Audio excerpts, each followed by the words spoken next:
I recently read Jim Rohn's Leading an Inspired Life, and this method is taken from a chapter in there. A little background on why this is interesting to me. I have always had really scattered interests. I've had really broad interests. I'm not a specialist type person. I'm not a go get your STEM degree and then do your engineering. I have had just like wildly disparate interests in my life, and I still do. And as opposed to try and continue to fight against that, I've been trying to find ways to work with it and maybe even have it be beneficial over time. So one thing that can happen when you're of this sort of mentality is you can always feel very reactive, or at least that's how it affects me sometimes. And I feel like I'm not necessarily driving toward anything because I continuously have different interests evolve over time, different things pop up. But this has really helped me feel that I'm waking up every day and know what I'm doing, the things that I'm doing for, or being able to select what it is that I do based on what it is that I know I'm trying to accomplish. That piece of knowing what it is that you're trying to accomplish, for me, as remedial as that may sound to some people, that has been a bit of a key to unlocking sort of that feeling that Jim seems to have written the book about, which is leading an inspired life. What inspires me? What do I want to be spending my time doing? And this hopefully helps clarify that for anyone who's finding themselves with a similar struggle.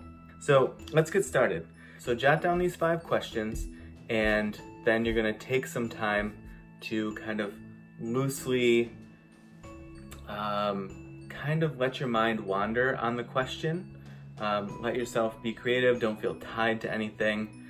Don't feel super rigid about it. Don't feel that you have to think about something that's super fleshed out. It can just be something very top of mind, very superficial, and you can always dive in deeper later, and that's one of the future parts that we'll get to. The first question is, what do I want to do?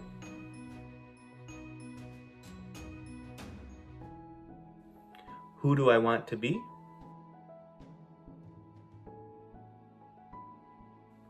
What do I want to see?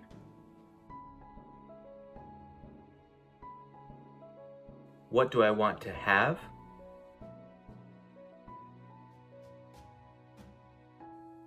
And where do I want to go? So these are the 5 questions that you'll start to build your goals from. And the way that you want to think about this is write down 3 to 6 ideas for each category.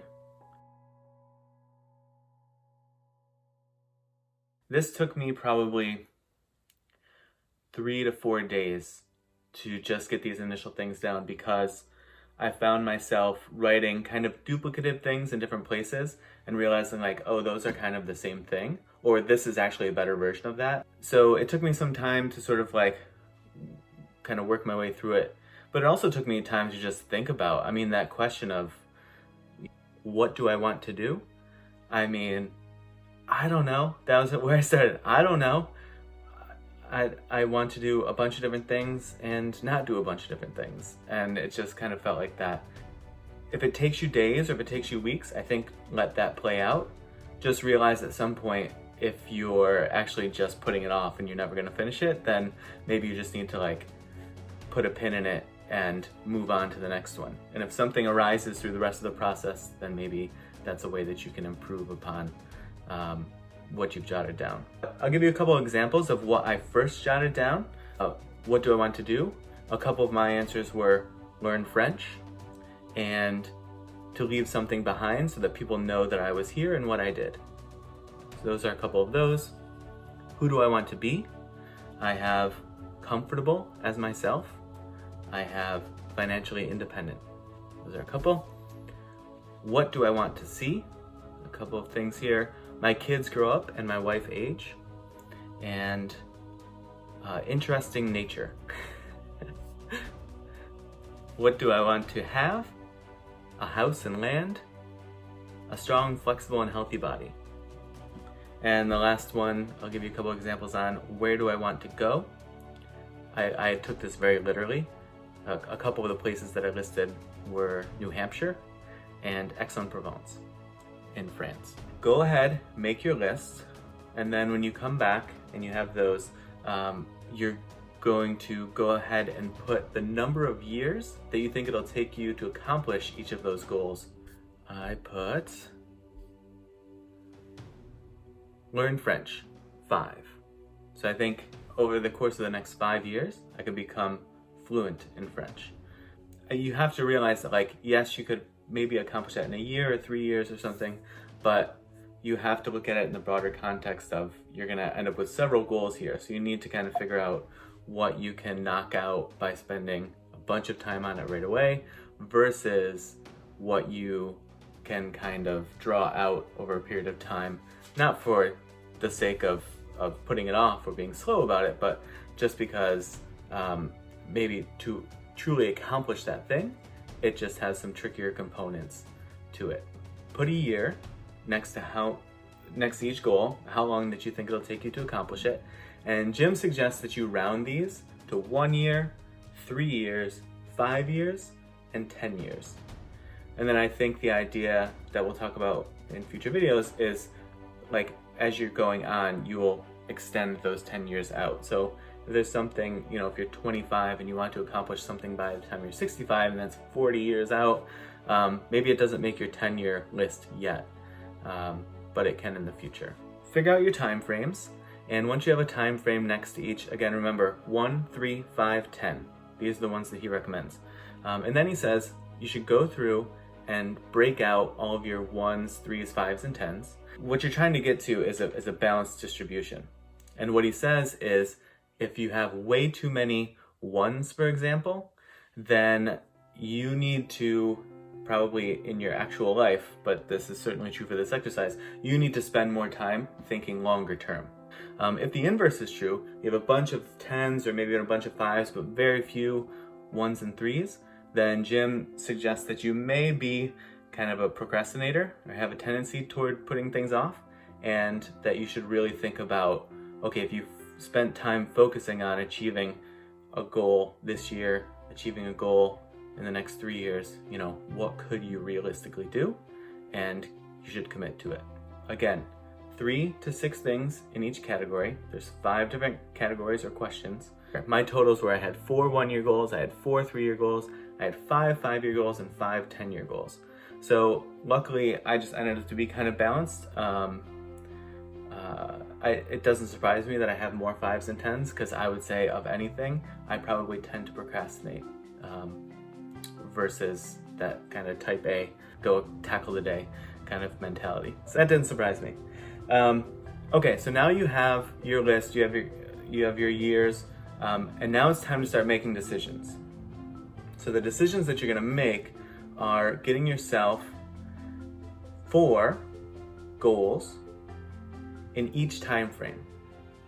So you're gonna have 4 1-year goals, 4 3-year goals, 4 5-year goals, and 4 10-year goals. It's gonna give you 16 goals total, okay? And here you just have to make hard choices, potentially. Figure out what's truly important from your list and what is maybe just kind of extra. And as you work through that, you may find ways that you can combine some of these too. If you didn't do that at the beginning, or even if you did, you may find now that I'm thinking about it, there was one in the where do I want to go that I could certainly combine, so I did it. And it didn't take anything away, it didn't water it down, it didn't sort of like force 2 things together that didn't go together. They did, I just had to see it for what it was. This actually I think I did over the course of an afternoon, but I had already been thinking about these goals, I mean, day in and day out for a few weeks. I'm gonna share with you, this is the pad of paper that I have here, the 4 that I have for each time frame. And again, this is just like the one-liner. This isn't the in-depth detailed description of each. We'll get to that down the line. Here are my 4 1-year goals. Spend significant time in nature, explore spirituality / living from spirit, have a strong and flexible body, visit New Hampshire. Here are my 4 3-year goals. Start a nonprofit, understand myself better, see rivers, mountains, lakes, do and see interesting nature. Have a house and land. My 5-year goals: build a successful company, be financially independent, have a thriving family, learn French. And my 4 10-year goals: learn to play piano, see my kids grow and my wife age, have everyone go on a European trip, and make $50 million. So these are my goals. This is where I got to on the 4x4. Those are my 16. And so we're gonna pause here for now. This is sort of like a good part 1, I think. When we come back in the next video, we're gonna go through getting some details in here, and then we're gonna work ourselves toward, okay, so how do I get started on these?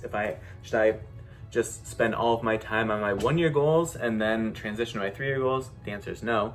But sort of talk about how you can resource your time appropriately to get started on not just your 1 and 3-year goals, but on your 5 and 10-year goals now.